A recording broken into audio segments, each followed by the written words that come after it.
அப்படிங்கிற மம ஜீவன ஹேத்துனா கண்டே பத்னாமி, உன்னுடைய கழுத்துல பத்னாமி அப்படின்னா கட்டுறேன்னு அர்த்தம். சுபகே லோகஜீவ சரதாம் சரதாம் சரம், இந்த சம்சாரங்கிற சாகரத்தை உன்னுடைய கையை பிடிச்சிக்கிட்டு இருக்கக்கூடியதான அப்ஸ் அண்ட் டவுன்ஸ், நிறை குறை எதுவாக இருந்தாலும் நல்லது கெட்டது அத்தனையிலையும் எந்த ஒரு சூழ்நிலையிலும் உன்னை கைவிடாம இதே மாதிரி எப்பவும் காப்பாற்றுவேன்.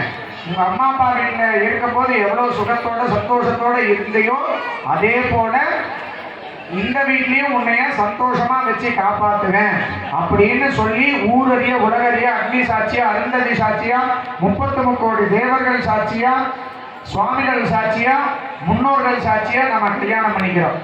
இந்த இடத்துல ஒரே ஒரு சின்ன சேஞ்ச் தான்.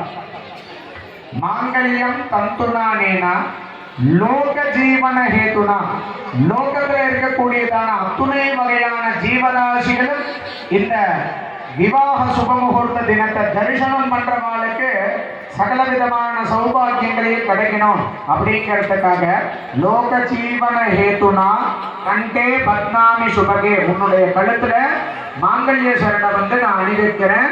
லோக ஜீவ சரதாம் சதம், யாவத் ஜீவ பரியந்தம் சூரியன் சந்திரன் எது வரைக்கும் இருக்குதோ அது வரைக்கும் நான் இந்த உலகத்திலே இருக்கக்கூடியதான அத்துணை வகையான ஜீவராசிகளையும் காப்பாற்றுவதன் பொருட்டு உன்னுடைய கையை பிடிச்சிட்டு எப்பவும் திருமண கோலத்துல தம்பதியா என்னை தேடி வரவங்களுக்கு நானு நீ எல்லாரும் சேர்ந்து ஆசீர்வாதம் கொடுக்கலாம் அப்படிங்கிறதுக்காக இந்த திருமாங்கல்ய தாரணமானது நடக்குது.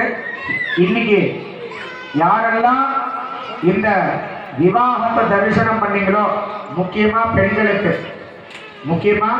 பெண்களுக்கு ஒரே ஒரு இன்னைக்கு செய்ய வேண்டியது,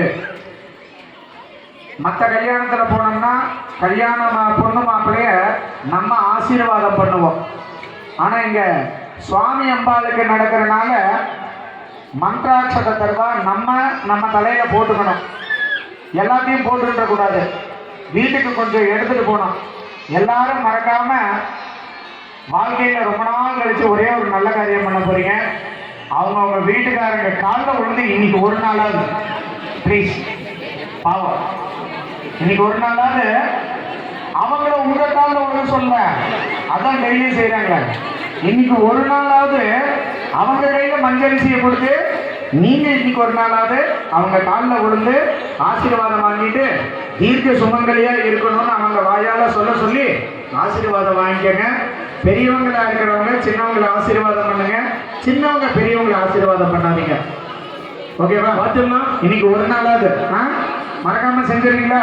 சரி, ஏன்னா அப்பதான் உங்களுடைய 7 நாள் விரதம் அவங்க காலில் விழுந்து கும்பிட்றதுனால தான் இன்னைக்கு பலனே வரும். சரியா? மனம் படைத்தேன் உன்னை கீர்த்தனை, மனம் படைத்தேன் உன்னை